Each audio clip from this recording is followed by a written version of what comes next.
Hello and welcome back to the Legendary Chiropractor Podcast. I am your host, Dr. Brett Janogan. Today we have a special episode. We have Dr. Clint Steele with TruChiro, a brain-based approach to advancing your chiropractic practice, taking it to the next level, and truly engaging your patients and allowing them to be able to understand how the brain works and how powerful it is and how it can work for them. Dr. Steele, welcome to the show. Hey, thanks for having me, man. I appreciate it. I'm super excited about this. Always pumped to talk what I call the truth of chiropractic. Absolutely, absolutely. So drop some of that truth on us. What is TruChiro and how can it change my practice? Well, ultimately, this is the deal, man. And this is the same discussion I have with hundreds and hundreds of chiropractors. What body system ultimately is chiropractic about? Brain and nervous system. Brain and nervous system, right? But if you go out and you ask 100 people in the public what chiropractic is about, what are probably 99.9% of them going to say? Low back pain, neck pain. Absolutely. So there's a problem, right? This is the problem. And unfortunately, it's a serious problem that we need to address, because these people that think chiropractic is just about neck and low back pain are literally missing the boat. But in some cases, these people are dying. And when I say dying, they're actually dying because they do not know the truth around what their brain and nervous system truly does and how chiropractic can impact their brain and nervous system. And we were just talking before the show. It's sad. It's sad how many people have no clue as to their disease process that they're going through is at a foundational level a problem with their brain and nervous system. They have no clue. No, they don't. I see it almost every day. People come in and they're just like, "Oh, my back hurts here, my leg hurts here," but they don't understand that you have to reconnect the nervous system to the body so the body can communicate and say, "Hey, there is a problem and I need to get fixed."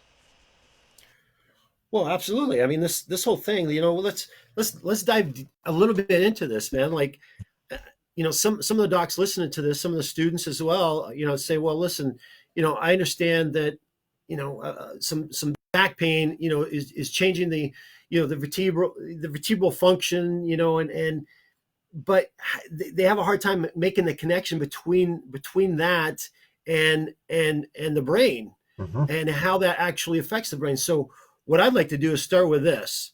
And so this kind of lays the foundation. Basically, we all know, and when I go out and I speak about stress, the brain, disease, and chiropractic. And there's science that brings this all together. Okay.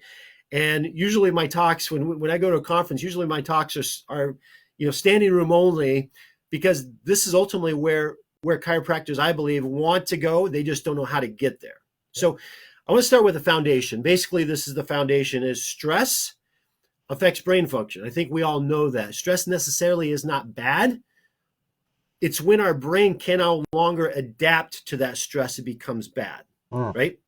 And the term is called allostasis. For those students or docs that aren't familiar with the term, it was invented in the late 1980s.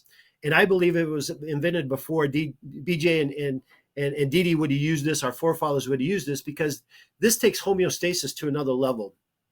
And what it basically boils down to is this: allostasis is the ability for our brain and nervous system to maintain homeostasis during stress, but then also during recovery. And what that means further down the road is this: homeostasis, when the fire alarm goes off, is going to be different than homeostasis when someone's laying in bed getting ready to fall asleep. Yep. Agreed? Absolutely. The question is, does your brain have the ability to move you into proper homeostasis when the fire alarm goes off, and then proper homeostasis when the fire alarm goes away? Right? Stress adaptation, right? Basically, it's what it comes down to. A lot of people are referring to it as resilience, right? Yep. Or adaptability. But ultimately, what happens is this: when our brain can no longer adapt to the amount of stress that's being placed upon it, a couple things happen. Very general terms here I'm going to use, but basically what happens is the prefrontal cortex actually starts to shrink. It goes offline and it starts to actually shrink. Okay. The amygdala, on the other hand, our survival brain, actually starts to increase in size. Because here's what happens: is when the brain senses there's a stress, fire alarm stress in this example, the prefrontal cortex says, you know what, I'm going offline. I'm going to let the amygdala handle this. The amygdala is amazing at handle this, allowing us to survive this, right? Mm-hmm. And so the amygdala takes over, the limbic system takes over, boom. We've got our increase in heart rate, our increase in respiration rate, our increase in muscle tension. We've got certain chemicals going through the brain, through the body, right, through the blood. All this happens, right? At the end of that, though, at the end of that fire alarm, now what should happen is fire alarm is gone. Let's say it's a false alarm, come back into the building. Now what should happen is prefrontal cortex should come online again, right? And start to engage. Unfortunately, what happens, we get into these neural pathways where it becomes more and more difficult for the amygdala to turn that over to the prefrontal cortex and the prefrontal cortex to take over. 4 things happen, okay, when this happens. Now, obviously, a lot of things happen, but I'm going to focus on these 4 things. Okay. Because I think when docs understand this, they will understand that in most cases, we are severely underserving our patients. Oh. Because here's what happens. The prefrontal cortex is 90% inhibitive, okay? Inhibitory in nature. Mm-hmm. So the first thing that happens is we lose our flexor inhibition. So the prefrontal cortex actually inhibits our flexors from flexing. Okay? And so doc, if our flexors are no longer being inhibited, what kind of posture are we going to see? That would be a survival state, would it not? Absolutely. Our head, first thing we're going to see it moves here locally and then distally, right? First thing we're going to see is our SCM start to flex, right? Our head's going to start to move forward, right? Now, the question is, how many of your patients are coming in with forward head posture? Almost everybody. It's like over 90% easy. Yep. I mean, I have 5 and 6 year olds coming in with forward head posture. Wow. Okay. So when docs understand that when someone has forward head posture, we're calling it tech neck, whatever we call it, it's actually brain damage. Okay. Our brain is becoming damaged. That's the first sign that our brain is damaged. Okay. Now, when I say damaged, that I'm not saying we can't reverse it, but I like to use the language, man. Our brain is being damaged. Yep. And so at that point now, everyone starts to take this a little bit more seriously. This is more than just looking forward at your phone texting, right? Absolutely. This is actual brain damage that's starting to occur. Okay. That's the first thing that happens. Second thing that happens is we lose our inhibition of our autonomic nervous system. So normally, our prefrontal cortex inhibits our sympathetic nervous system from overriding our parasympathetic nervous system. Right. Okay. And so if our prefrontal cortex is offline, it can't do that anymore. What are we going to see in regards to our autonomic nervous system? Oh, it's going to be stuck in a... Oh, go ahead. No, go ahead, man. Communication. It's going to be stuck in a sympathetic state. It's going to be stuck in survival. And so what type of symptoms are we going to see? High stress, anxiety, depression. You're going to see... So anxiety and depression is going to come next. Okay. But we're going to see things like high blood pressure, right? We're going to see sleep problems. We're going to see probably digestive problems. We're going to see hormonal changes, right? Because this is all that happens, right? Right. Exactly. We're on the same page? Yes, sir. Okay. So third thing, getting back to what you just talked about now, because we know that our sympathetic nervous system is taking effect, that's going to affect the third thing, which is our inability to inhibit moods, to balance our moods. Okay. And so that's when we start getting into anger issues. We start getting into anxiety issues, depression issues. We start getting into our inability to control our cravings, right? So we start seeing addiction disorders. We start seeing overeating issues. We start seeing, drug addiction stuff. We see alcohol addiction stuff. These are people that need something to calm them down. So they drink more, they eat more sugar, they eat more crap, right? To suppress those feelings, right? Exactly. That's the third thing. And then the fourth thing, okay? The fourth thing is we lose our inhibition for pain. Very last thing to show up, okay? Very last thing to show up is all of a sudden now we start to see more pain, okay? Could be chronic low back, chronic headaches, chronic neck pain, could be hip pain, knee pain, whatever. Now, the important thing to understand is that as soon as we start to improve brain function, we see improvement in reverse order. So guess what the first thing is to go away? Pain. Pain. And how many of us, me included, for 17 years, that was my story for 17 years, not anymore, but how many of us and how many of our patients stop once the pain is gone? Oh, that's the hardest. That's the hardest jump right there, is taking a person out of pain and make them understand the principle of chiropractic. They're like, I'm out of pain. I'm good. I can leave. I don't have to be here anymore. Right. The problem is, it's not only with the patients, but a lot of times it's with the docs. And now I think at some level, docs know this, but do they address it? Do they actually have the conversation with their patients? Because the majority of people going in to see a chiropractor nowadays are coming in for pain, Mm-hmm. but they're coming in with all these other things that we just talked about. They're coming in with depression and anxiety and high blood pressure and sleep problems and postural issues, right? All these things, but yet the majority of time we never bring that back to, this is a brain problem. Hmm.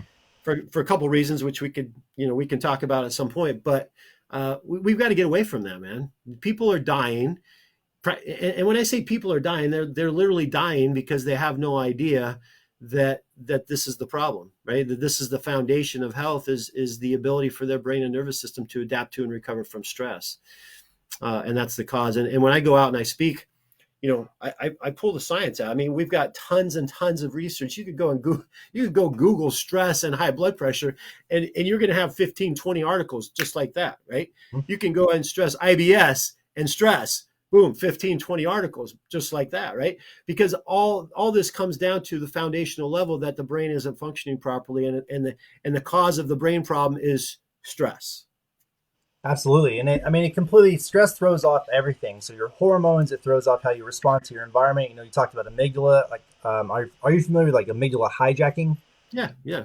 Yeah, that's it. That's what it sounded like whenever you were talking about it. The amygdala essentially overrides the prefrontal cortex and causes you to respond to a said threat, and that response is stored. So you're triggering a fear response and just putting yourself in a further sympathetic state.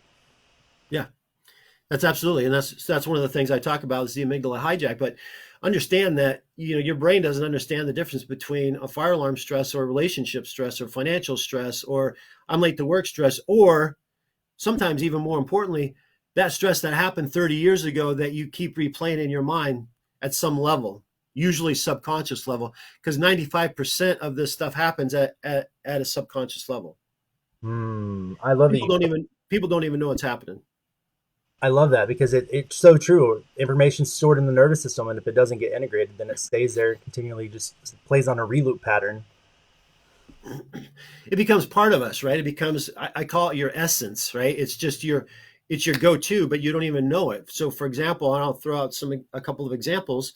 I was speaking in Miami one weekend, and we got into the elevator. My wife and I got into the elevator that morning, and there was this woman that got in. She pushed the button, and this loud sound, like, it was really strange. It was like a loud buzzing sound all of a sudden went off. And we looked at each other, and she got these huge eyes, and I could tell, like, something's not right here. Like, that was an unusual response to that, right? Didn't say anything. The next morning we get in the elevator, same exact woman, right? Same exact woman. We get in, and she goes to push the button. I said, well, hopefully it doesn't make that sound like it did yesterday. And she kind of laughs, and she says, yeah, I hope not. I said, yeah, that was pretty, I can't remember the exact word. I said, that was pretty traumatic, wasn't it? And she goes, you have no idea. She says, when I was a little girl, I got stuck in an elevator. And she says, I had a severe anxiety attack, panic attacks. And she says, she's been having problems ever since. Right. Wow. And so basically, I didn't get into it with her. Obviously, we're taking a 3-level elevator ride or whatever. But if I could take her back, she was basically her brain was basically viewing her environment from, to some degree, that experience, right? Now, some people, small. For me, it was being molested by my female babysitter at the age of 9 years old multiple times. And so my perception of my world was, I'm not worthy, right? I'm not worthy. And I get into the details behind that, but basically I'm not worthy. So when it came to my practice, I'm not worthy to have, successful practice, to finances. I'm not worthy. So it comes down to some of those levels, right? Even where Yeah. we're perceiving, because ultimately our brain has to perceive the environment both internally and externally, and then respond to that environment. The question is, how is the brain perceiving that environment? And that's such a great question. I feel like a lot of chiropractors don't dive into that enough, and that's where the juice is. That's where you dive in. You can actually change a person's life forever from that point Oh, forward. absolutely. Absolutely. I had a lady come in, 80, 81, I think, 80-ish, pulmonary hypertension. So one of the questions I tell docs is, listen, you got to ask, how long has this been going on, right? How long has this been going on? And then the next question is, what was going on in your life when this started? Mm. Okay, that's a very, very important question. So this lady here, I said, how long has this been going on? She says, oh, I started having symptoms of it probably about 6 years ago. And I said, well, what happened 6 years ago in your life? She says, my mother died. I said, oh. I said, how'd that make you feel? She says, Mm. well, not very important. She says, I lost my feeling of importance. I said, what do you mean? She said, well, my mom basically was my biggest supporter, and she's the person that made me feel important. And so then what you can do, docs, is you can then take it to even a deeper level. And you can say, well, that feeling that you had when your mom died, have you had that feeling before? And if so, when do you remember first having that feeling? And for her, it was immediate. She says, when I was 9 years old, she says, my grandmother died. And that's the first time I didn't feel important. I said, well, why is that? She says, well, because at the time I was being raised by my grandmother, and she's the one that made me feel important. Mm. At the end of this session, right, I looked at her and I said, I want you to tell me that you're important. She couldn't do it. She couldn't do it. Wow. It was intense. Like she started crying, right? Because if you look at like pulmonary hypertension, and I use a lot of Louise, we're getting kind of sidetracked here, but I use some of Louise Hay's work. I don't know Yeah. if you've ever looked at her work. I used to think it was wacky, but now it's like it's almost always right on. But basically, for those of you not familiar with it, it's work that Louise Hay did that basically brings back physical symptoms to emotional stress or emotional trauma that you've had, and I can't tell you how right on it is almost all the time. Right, I've used it with Parkinson's patients. I've used it with, example, this lady, pulmonary hypertension. It was not loving life. I can't remember the exact words, but not loving life, not feeling important. Right, and boom, it was like right on. And so when I told her, I said, tell me, you are worthy, you're important. And she started crying and she said, I can't. And so we worked through it to the point where she finally was able to say it after tears and everything. But that was her essence. That's what I was getting around. This whole story is about, she was living her life from the essence of not feeling important, right? Not feeling important. And so now that's starting to change. It's crazy. She's a chiropractor, and she was retired because she felt like she had nothing to offer. Now she's back in practice. She's helping people. Her pulmonary hypertension is getting better. It's amazing, right? That's such a beautiful story. And I love that it's a I love chiropractor it, man. too, because working going as a student, going from student to doctor, going through a bunch of seminars as a student, you get impacted with a lot of doctors, and you definitely see people that are struggling in practice. You see people that are successful in practice, and you see people that are on their way to success. And that journey of enoughness, that journey of overcoming, the old story, the old narrative that you grew up in or that you come from. And I feel like chiropractors, we're all empaths. So as you transform yourself into the amazing, badass chiropractor that you're becoming, um, it's such a journey to let go of all those limiting beliefs and move forward past that and let that trauma, let it integrate and move past and let it go. And it sounds just, it's a beautiful story. And I love that she was a chiropractor on top of it. Yeah. I find that, with a lot of chiropractors have, for whatever reason, have a worthiness issue. Actually, I shouldn't say even chiropractors. I think the majority of the public have a worthiness issue. They don't feel they're worthy. They don't feel like they're good enough. They're not enough. But I find that with a lot of chiropractors, and that impacts their practice. That impacts their finances. The whole thing. Absolutely. So you you speak all over the world and the United States, spreading the message of chiropractic and teaching people how their brain can connect to their body. How can we move forward to implement this in our practice and really take it to the next level if I wanted to? Well, hopefully you want to. Hopefully every chiropractor wants to, right? Yeah. Because ultimately this is about the brain and nervous system. And so, number one, we've got to change the conversation. And I'll go through a quick, 2-minute analogy to change the conversation. But then you have to follow that up, though. If you're going to be about the brain and nervous system, then you've got to measure the brain and nervous system, right? Oh. And so, although X-rays, will show the effects, you have HRV shows the effects, you have, Titron or rolling thermal even shows the effects, or whatever you're going to do there, it all shows the effects, but they're all downstream effects. And from a patient standpoint, if you're talking brain and nervous system, but you're showing lumbar spine, or you're showing something, you're running up and down their back, or you're showing a posture, it's still about the spine, right? Mhm. And so what I teach docs is, and this is science based, is visual perception is 43 times faster than auditory perception. Okay. So you can talk till you're blue in the face. If they're seeing spine, you can tell them 100 times it's about the brain. But if they're seeing spine, they're leaving there thinking, well, they showed me the spine. They said brain, but they showed me spine. They were touching my back. So they must be a back doctor. And Mm. so what I'm trying to get docs to do is, listen, we have the ability right now to be able to actually measure brainwaves in our office. Very simple to do during stress and during the recovery. What is going on with our brainwaves, but at the same time, then what is going on with these physiologic functions during stress and during recovery? And that is when you put these leads on people's brains, and again, it's very simple to do, but when you do that, this is what I find is that people go, oh my gosh, like this is legit. You're actually measuring my brain. And we've been in front of docs before, sharing this technology and showing this. And we have docs that are actually saying, holy cow, like this actually makes you a brain doctor now, because yeah, we're measuring brain stuff, right?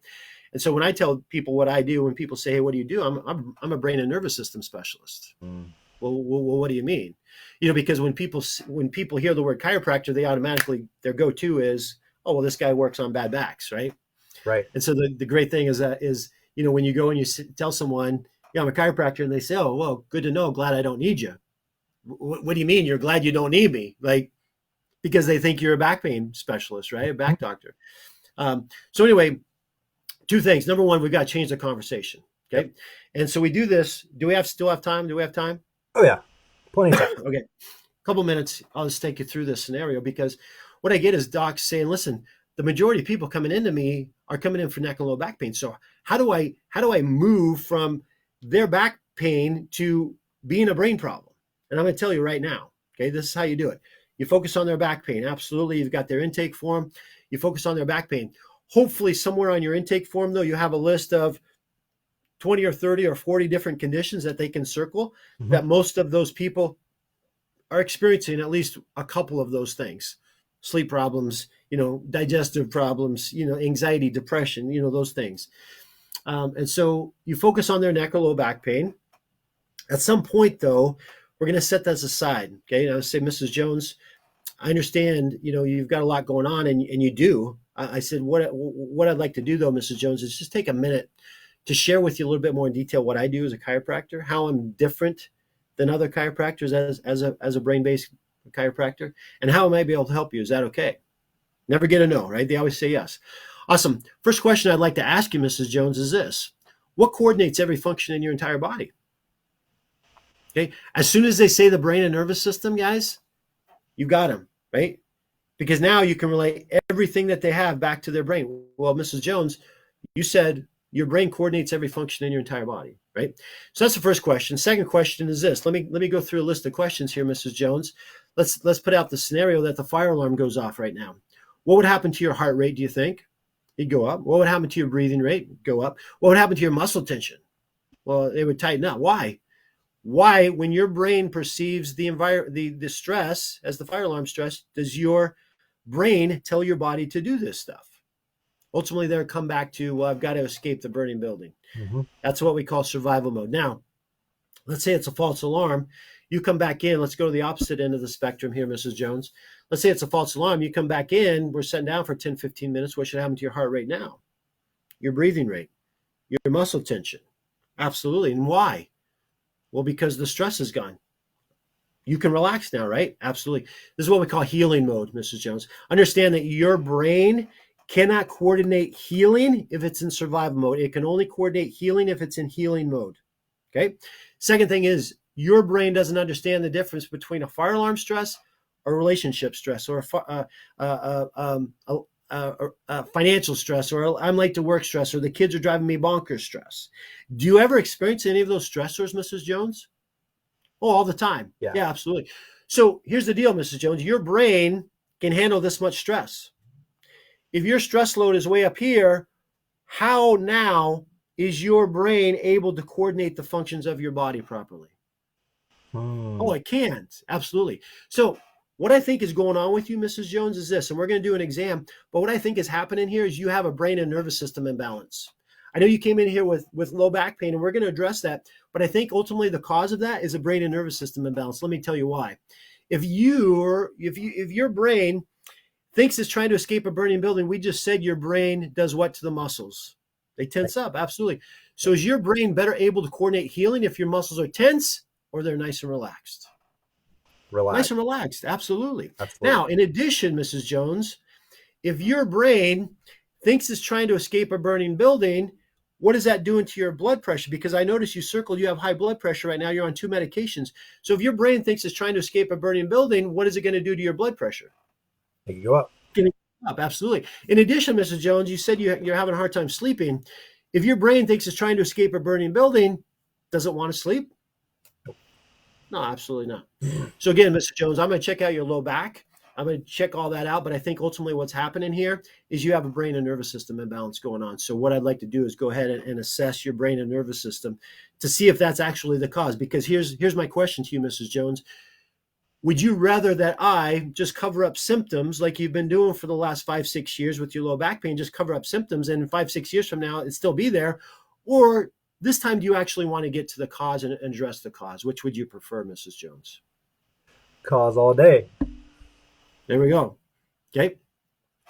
So that's how I just took a neck pain or a back pain or a headache or whatever and made it into a brain problem. And now we're going to move in and we're going to address that. Okay, now we're going to assess their brain and nervous system, prove to them that they have a brain and nervous system imbalance. Okay, now at some point, they're going to get a care plan that's going to address the cause. Okay, at that point, they have a decision to make, and you maybe as the doctor have a decision to make too. Mrs. Jones can say, yeah, I want to follow this plan because I want to address the cause. Great, this is what it looks like. This is what we're doing. Or they can come back and say, well, doc, this is too much. This is more than what I wanted. I just wanted a couple of adjustments to take care of my neck pain. Mm-hmm. And then you have the decision to make, well, that's not what I do. You're in the wrong place. A chiropractor down the street could help you. Or if you want to help them, right?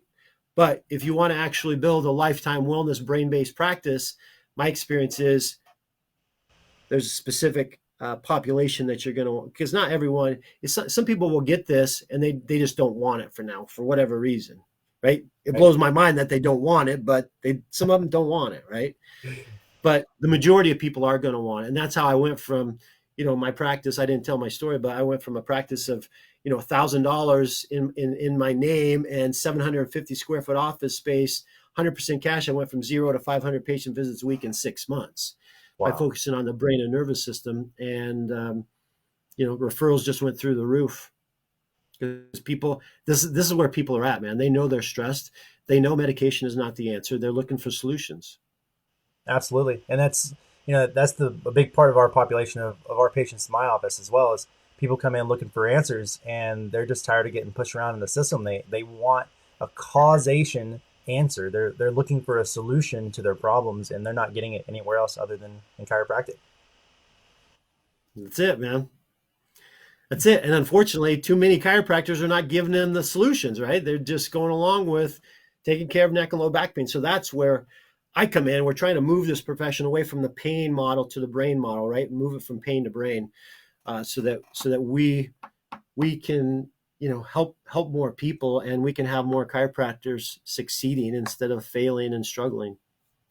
I love that, and that's such a beautiful mission, and uh, that actually resonates with my mission in chiropractic. Is in this podcast is just taking the profession to the next level, so that we can continue to expand, evolve, and show people the truth of chiropractic. The Yep, philosophy of chiropractic, the truth of what it does and how it affects you, and ultimately it leaves you better. There's if you're getting your nervous system adjusted, you're reducing the stress in your nervous system. You're reducing the way that you respond to your environment internally and externally, and you're balancing the way that we respond so we can be more adaptive. Principle 24, limits of adaptation, is my favorite principle because it's what tells you that you're human. Like, yep, as long as you don't totally, break a physical law, you're still matter. You're restricted to the laws of matter, so you have to live within those constraints and you have to respect them. And totally. it's just such a beautiful conversation. So, Doc, how do we find you if we want to connect to you? If we want to dial in and take our practice to the next level, going from pain to brain, what's that look like? And where do we find you? How do we connect to you? So there's a few different ways that we've got a free Facebook group where it's private. It's just for docs only. It's called the Chiropractic Truth Tellers. Chiropractic Truth Tellers. You can get in there. You can go to our website. We're in the process of rebranding right now, but the old website's still up. TruChiro.org, and it's TruChiro.org. TruChiro.org. And you can schedule some time with me to jump on a call. You can see some of our programs. We have hands-on workshops that we're doing. Actually, our next one is March 4th and 5th. That's going to be at Life. That's a hands-on workshop. We have conferences coming up. Our next one's going to be in Dallas in May. We have some unbelievable speakers there. Our last one was incredible, man, unbelievable.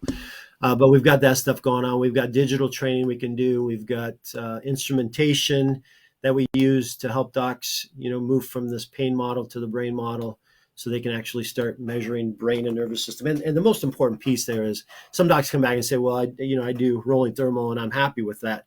Great, no problem. But again, is the patient walking away with the perception that you're just a back pain specialist still, even though you tell them, and telling them doesn't mean they get it, Yeah. right? Because if you ask, the way to find out that is ask your patients, hey, what do I do? What am I doing to you? Okay, if they come back and they say, well, you're fixing my back, okay, if that's the message you want, great. If it's not, then there's some issues there. But ultimately, though, even with that stuff like X-rays and all that stuff, great. Let's continue to do it. But now let's bring it back to poor brain function, because all that stuff now, once you actually measure brain function during stress and during recovery, okay, that's the next important piece. Right? Some people say, well, I do HRV. Well, if you do HRV for 3 minutes in a relaxed environment, that's not true HRV, right? Nope. Because HRV, you've got to see what their HRV is doing during stress and then during recovery, right? And so Absolutely. if they're just sitting there for 3 or 4 minutes, in your office, nice and relaxed, that's not true HRV. Okay. But anyway, I digress. Ultimately, if you want instrumentation that actually measures the adaptability of the brain and nervous system, then we can have a discussion as well. That sounds absolutely amazing. And I've actually done a little work with neurobiofeedback, and I've seen a lot of really cool changes. There's a lot of really cool technology out there to just take it to the next level and just show people how their bodies respond to their environment, internally, externally. It sounds like you're really taking the practice to the next level, Doc. Well, hopefully, I'm taking the profession to the next level. That's the goal, baby. That's what I like to hear. Well, this has been phenomenal. Is there anything else you'd like to touch on before we hop off? Yeah, I want to touch on one thing, and that is congruency. Okay, because here's the deal: the majority of chiropractors are in practice right now to improve life, right? To improve people's lives, and we do that by focusing on the brain and nervous system. There's an incongruency if that is your goal, that is your mission, but you're only developing care plans to take care of pain because you're afraid you might lose them. They might stop. You're afraid that you might be called a quack, or you might whatever, right? There's an incongruency there. And as Ayn Rand talked about in Atlas Shrugged, one of the quotes that I love is incongruency causes destruction. And I don't think those are the exact words that are used, but incongruency does cause destruction, whether that's in your practice or whether that's in your personal life, that is affecting you at some level. And so I'm going to ask docs that are looking at this, watching this, soon to be docs, do you want to be congruent? Do you want a life that is congruent? Because ultimately that's what this comes down to. And I find that too many chiropractors are struggling, and too many people are having problems because there's an incongruency in their life. I can absolutely agree with that. Coming out of school and being in the field now, it's a lot of their perspectives are twisted, and once they get into practice coming out of school, it's the hard truth of reality hits you, and you got to grow up quick. And you can very quickly, if you fall into that incongruent pattern where you're not living that life of servitude and you're doing it for the wrong reasons, it's like you're incongruent. You're not doing what BJ talked about. We're not carrying that sacred trust, and we're not carrying it properly. Totally. Awesome. Thanks for having me, brother. I appreciate it. Absolutely. Thanks for having me. It's been phenomenal. I personally have learned a lot just off of this conversation. I know our listeners are going to learn a lot, and we're gonna find people to connect to you, and that way we can just take this thing to the next level and keep evolving it and advancing the profession, because that's exactly what we're here to do, right? Absolutely, man. Let's do it. Let's save more lives. It's my saying. Let's save more lives, man. I love it. I love it. I'm right there with you. Save lives and save souls. That's what we're here to do for humanity. Cool. Well, guys, if you have any questions for Dr. Clint Steele, find him at TruChiro, or if you're a doctor already, then you can go to his Facebook page. It's a free page. It is Truth Seekers, as well as truth tellers. Truth Tellers. Chiropractic truth tellers, and we let students in too. So students or docs, either way. Chiro Truth Tellers. And then you will be at Life University March 4th and 5th for a seminar. And then it looks like you'll be in Dallas in May. So I will be trying to make that Dallas trip if I can make that. Awesome. It'll be on. Cool.